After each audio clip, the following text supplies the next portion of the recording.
Bonjour mes frères et sœurs dans la foi et tous ceux qui écoutent l'enseignement, quel que soit le lieu où ils se trouvent, que la paix et la grâce de Dieu vous soient abondamment multipliées de la part de Dieu notre Père et de notre Seigneur Jésus-Christ, par la puissance de son Saint-Esprit. Donc aujourd'hui je vais donc poursuivre l'enseignement, toujours dans l'affermissement. La dernière fois donc j'ai partagé donc avec vous un enseignement concernant le premier pilier de la marche avec le Seigneur qui est l'amour. L'amour pour Dieu, l'amour agapé. Et donc, j'avais dit que c'était le premier pilier parce que Paul nous dit dans 1 Corinthiens, chapitre 13, verset 13, maintenant donc ces trois choses demeurent, la foi, l'espérance, l'amour. Et la plus grande, c'est l'amour. Voilà pourquoi j'avais commencé par l'amour. Et je veux tout simplement rappeler que en ce qui concerne le commandement, tu aimeras le Seigneur ton Dieu de tout ton cœur, de toute ton âme, de toute ta pensée. Dieu veut que nous arrivions à vivre ce commandement parfaitement parce que l'appliquer c'est parfait. Et voilà pourquoi personne aussi ne peut dire qu'il aime le Seigneur parfaitement. Voilà pourquoi l'amour pour le Seigneur, c'est tout un travail que Dieu va faire tout le long de marche de notre vie. Voilà pourquoi ne vous découragez pas, ce n'est pas facile. Mais si nous voulons réellement obéir à ce commandement, Dieu nous donnera la puissance et la grâce de pouvoir réellement le pratiquer et de vivre l'adoration qui est de l'aimer et d'aimer son prochain. Donc aujourd'hui on va aborder donc le deuxième pilier de la marche chrétienne qui est la foi. Donc c'est le deuxième. On va lire Hébreux chapitre 11 verset 1. Or la foi présente les choses qu'on espère et elle est une démonstration de celles qu'on ne voit pas. Donc ça c'est la définition selon l'auteur des Hébreux de la foi, est une ferme assurance des choses qu'on espère et une démonstration de celles qu'on ne voit pas. Qu'est-ce que ça veut dire? Que la foi c'est avant tout une prise de position, un état d'esprit à l'égard de quoi? À l'égard de la parole. Pourquoi? Parce que selon Romains chapitre 10 verset 17, il est écrit que la foi vient de ce qu'on entend et ce qu'on entend vient de la parole de Christ. Donc, on ne met pas la foi en n'importe quoi, mais c'est la parole de Christ, la parole de Dieu, parce que Christ est Dieu, qui produit la foi. Donc, premièrement, la sainte doctrine, la parole que Christ nous a léguée par les apôtres, et ensuite, la révélation que Christ peut accorder à chacun, comme il a dit à Abraham, je te donnerai un fils. C'est aussi une parole de Dieu. Donc, c'est la parole de Christ qui produit la foi. On ne met pas foi aux paroles des hommes, mais à la parole de Dieu. Dès l'instant où Dieu a parlé clairement, on est conscient que c'est Dieu qui a parlé, la parole produit la foi. Donc, la foi, c'est une démonstration de celle qu'on ne voit pas. C'est-à-dire qu'avant que la chose n'arrive, il faut que la personne qui a entendu la parole de Dieu démontre sa foi en faisant quoi? En se comportant comme si elle a déjà obtenu. Je vais prendre un exemple. Abraham, Dieu lui dit, tu auras un fils. Sa femme, elle est stérile. Elle n'a pas encore les capacités manifestement d'enfanter. Mais Dieu lui dit, tu ne t'appelleras plus Abraham, mais Abraham, qui veut dire père d'une multitude. Donc, tous ceux qui appelaient Abraham savaient que Abraham voulait dire père. Donc, c'est en l'appelant Abraham, il disait père d'une multitude. Donc, Abraham se comportait comme s'il était déjà père. Et voilà pourquoi, aussi longtemps que ça a duré, il a vu la promesse accomplir, il a obtenu ce que Dieu lui avait promis. Je me souviens une fois, moi aussi j'étais malade, j'ai beaucoup souffert dans le corps. Je cherchais tellement la guérison. J'ai même fait un jeûne de 10 jours sans manger parce que je cherchais la guérison. Et après la guérison, je n'ai toujours pas vu de guérison manifeste. Et j'ai entendu une fois le Seigneur me dire, tu dois croire que tu es guéri. Et si tu crois que tu es guéri, quelqu'un qui est guéri ne recherche plus la guérison. Et dès ce jour, j'ai saisi la parole de Dieu et je me suis comporté comme si j'étais guéri. Je ne priais plus pour la guérison, mais dans ma tête et dans mon comportement, j'étais guéri. Et je vous dis la vérité, Dieu est vivant, que je ne mens pas. Les mois sont passés, sans même que je me rende compte, les douleurs sont parties d'elles-mêmes. Et jusqu'à aujourd'hui, je n'ai plus jamais ressenti les douleurs que j'ai connues auparavant. Donc voilà un peu la foi. Et ce qu'on doit comprendre, c'est que la foi, elle a 3 étapes bibliquement parlant. La première étape de la foi, c'est celle dont nous parle la Bible et notre Père Abraham, qui est un modèle, nous le montre. La première étape de la foi, c'est la foi aux choses célestes. La foi doit avoir pour base les choses célestes. Pourquoi les choses célestes? Parce que les choses célestes sont éternelles. Voilà pourquoi nous devons croire, premièrement, que nous avons le salut, que Jésus-Christ, bien qu'il est invisible, habite en nous, qu'il est avec nous jusqu'à la fin du monde, que nous avons la vie éternelle et nous devons croire fermement que qu'on monte ou qu'on descende en tant qu'enfants de Dieu, nous qui avons décidé de suivre Jésus d'un cœur et sincère, qui avons renoncé à nous-mêmes, qu'on monte ou qu'on descende, Dieu a déjà réservé pour nous dans son royaume notre place et des richesses à venir. Donc, c'est ça la base de la foi. La base de la foi doit être basée sur les choses célestes. Ça fait quoi? Que lorsque les choses de la terre nous font défaut, qu'on monte, qu'on descende, on se dira quoi? On est positionné en ce sens. Dans tous les cas, je n'ai pas perdu mon Dieu, mon Seigneur Jésus, il est avec moi. Je n'ai pas perdu ma foi, mon salut. Je n'ai pas perdu la vie éternelle. Je n'ai pas perdu ma place dans le royaume. Et ça nous positionne et ça produit la persévérance. Et voilà pourquoi quand on lit dans Hébreux, tout le chapitre 11, verset 9, il est écrit quoi? C'est par la foi qu'il demeura comme étranger sur une terre. Dieu lui promet une terre, mais il est étranger. Mais il vient comme un étranger, dit la parole. Il est écrit qu'il lui avait été promise, comme si elle ne lui avait pas appartenu, demeurant sous des tentes avec Isaac et Jacob, qui étaient héritiers avec lui de la même promesse. Donc Dieu promet une terre à Abraham. Il vient, mais il n'est pas propriétaire, il est un étranger. Il s'est posé des questions, pas il aurait pu se poser des questions, mais Seigneur, je suis un étranger, comment ça se fait que je ne suis pas propriétaire? Abraham aurait pu se décourager si sa foi était basée que sur les choses terrestres. Mais la Bible dit qu'au verset 10, car il attendait la cité qui a des fondements, c'est dont Dieu est l'architecte et le constructeur. Donc, ce qui fait qu'Abraham, malgré qu'il ne comprenait pas parfois le parcours par lequel le Seigneur lui faisait passer, par rapport aux choses de la terre, il ne possédait pas rapidement les choses.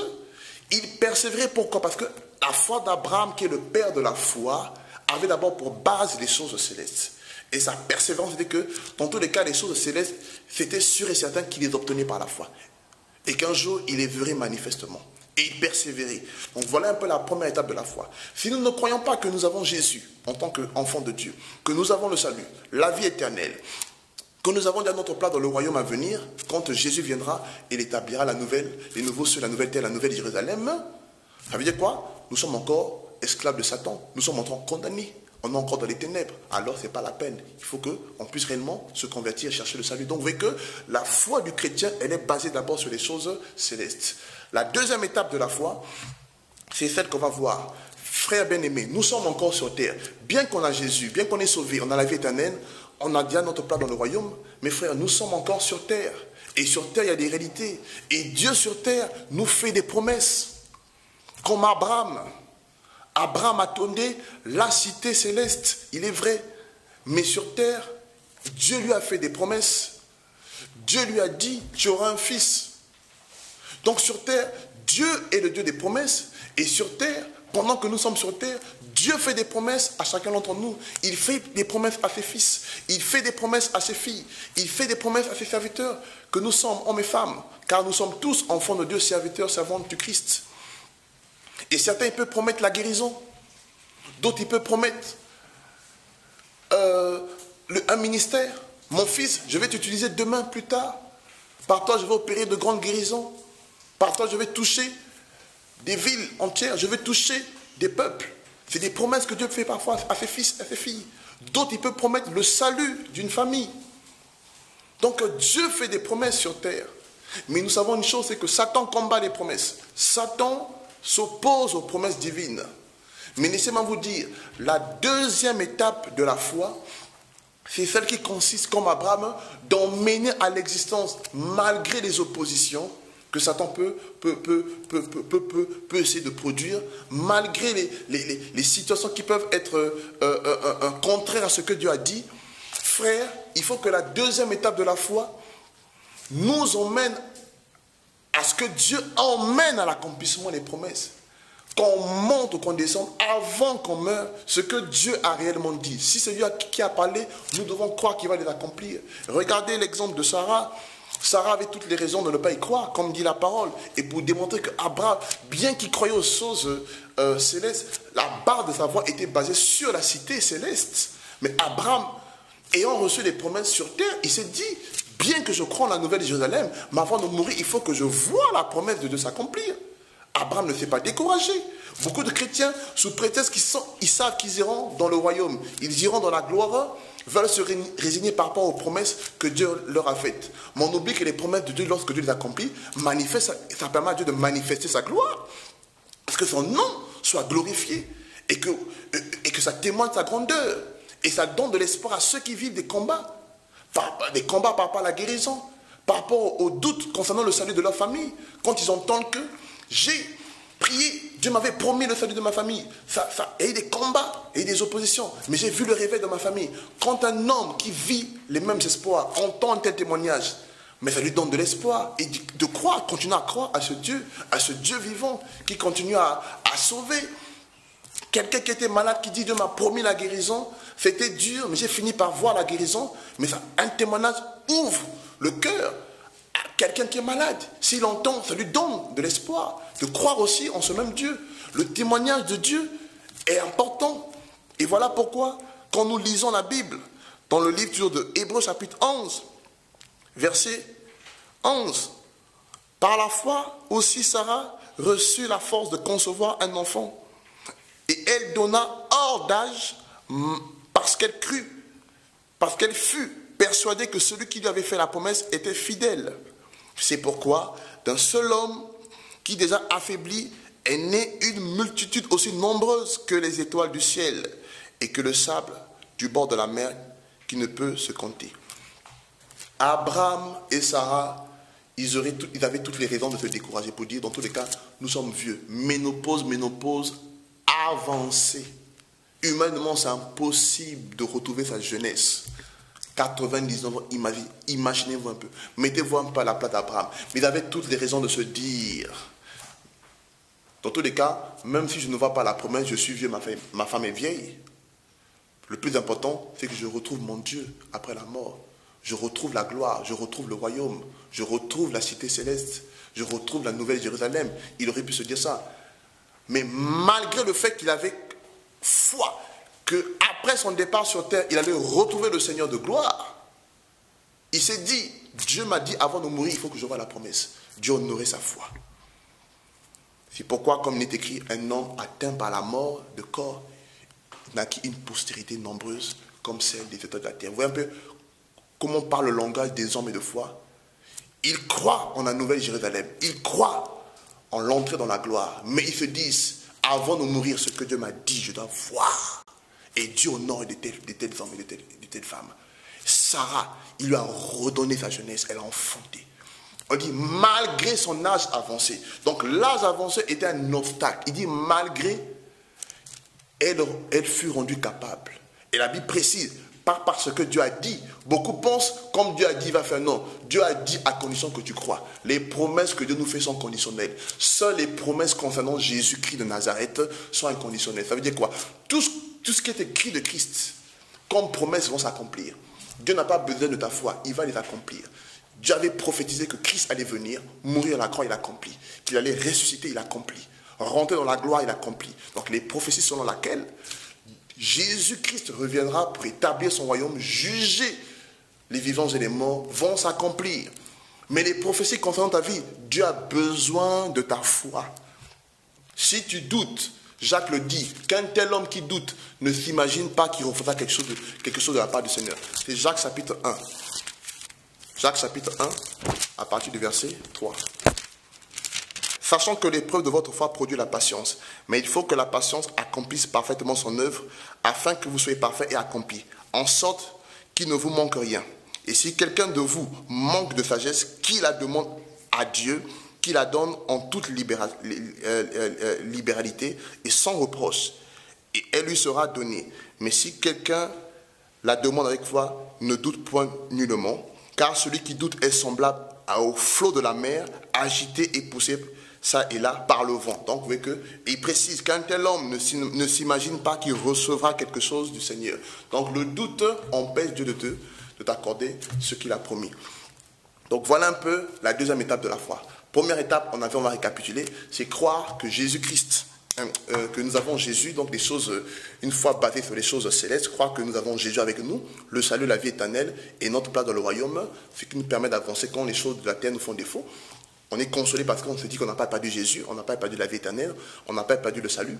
Et se battre pour que tout ce que Dieu dit sur nos vies, individuellement ou collectivement, que nous croyons que Dieu a le pouvoir de l'accomplir. Et c'est important. La dernière étape de la foi, c'est la foi de Job. Parfois, en tant qu'enfant de Dieu, des événements peuvent s'abattre sur nous, fait que les problèmes, on ne les choisit pas. On ne choisit pas. Parfois, des événements peuvent venir et on ne sait pas pourquoi. Ça nous tombe dessus. Et c'est là. On va prier, on a l'impression qu'on n'arrive pas à sortir du problème. On va essayer par nous-mêmes, on n'arrive toujours pas à sortir du problème. On va parler à Dieu, on a l'impression que Dieu ne nous parle pas. C'est le désert total. Et c'est là. Job, Dieu ne lui a pas parlé pendant son épreuve. Ce n'est qu'à la fin. Et encore, quand Dieu lui parle, Dieu ne lui dit même pas pourquoi il est passé par là. Dieu parle plutôt de sa grandeur. Donc vous voyez que Dieu parfois éprouve la foi. À ce moment-là, c'est là que beaucoup malheureusement les chrétiens se découragent. Ils pensent que Dieu les a abandonnés. Or, il ne faut pas se décourager. Et comment on parle la troisième étape de la foi? Dans tous les cas, j'ai donné ma vie au Créateur. J'ai donné ma vie à Dieu. Donc, il savait à l'avance que j'allais passer par cette épreuve. Le monde et le destin de l'homme est entre ses mains. Tout est entre ses mains. Donc, cette situation-là et ma vie sont entre ses mains. Ça veut dire quoi? Comme il est mon Père et tout lui appartient, même s'il ne me répond pas, au moins il m'a entendu. Dieu n'est pas obligé de te dire sa stratégie. Parfois, il va te faire une promesse claire pour que tu mettes ta foi sur la base de la promesse. Mais parfois, Dieu n'est pas obligé de te dire sa stratégie. Mais même lorsqu'il ne te parle pas de sa stratégie, tu lui fais confiance. Parce que dans l'invisible, il travaille. Et c'est se dire, dans tous les cas, même si moi, je n'arrive pas à sortir de la situation, même si Dieu ne me parle pas, il ne me répond pas, il m'entend. Et je lui fais confiance quand même. Je ne sais pas comment il va faire, mais je fais confiance à sa stratégie dont je suis moi-même ignorant. À ce moment-là, je lui fais confiance et j'ai la paix.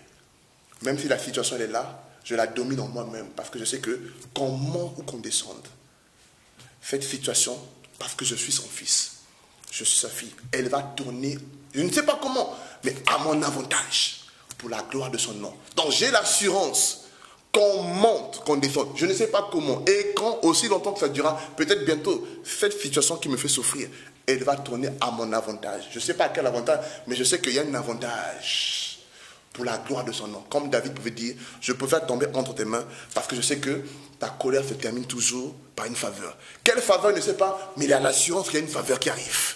Et du coup, la situation elle est là, mais tu la domines en toi-même et tu as la paix. Aussi longtemps qu'elle va durer, tu as la paix. Et tu te concentres sur ce que tu peux faire.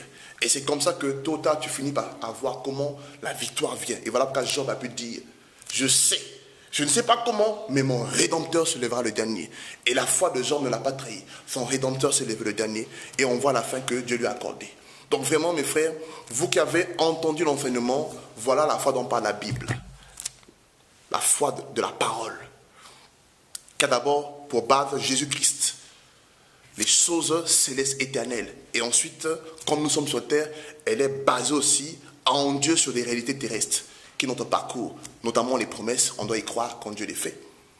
Mais aussi, quand on ne comprend pas le langage de Dieu, les voies de Dieu, il dit, ces voies sont insondables. Donc on n'est pas obligé de tout sonder, de tout maîtriser. Mais même lorsqu'on ne maîtrise pas ces voies insondables, on sait que ces voies nous conduisent à une victoire, à la gloire, au salut. On lui fait confiance, on a la paix.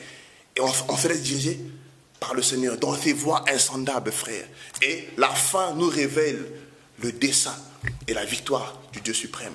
Que le Seigneur vous bénisse, vous qui avez entendu le message.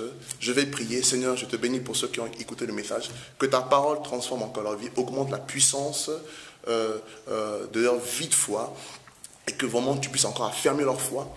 Et qu'ils expérimentent vraiment la foi dont parle la Bible. La foi basée sur les choses célestes, notamment la personne de Christ, qui est éternelle, une fois basée sur la parole, les promesses, les révélations, le réma du Seigneur, et une fois basée en Dieu, dans sa grandeur, dans sa souveraineté, quel que soit le combat, quelle que soit l'adversité.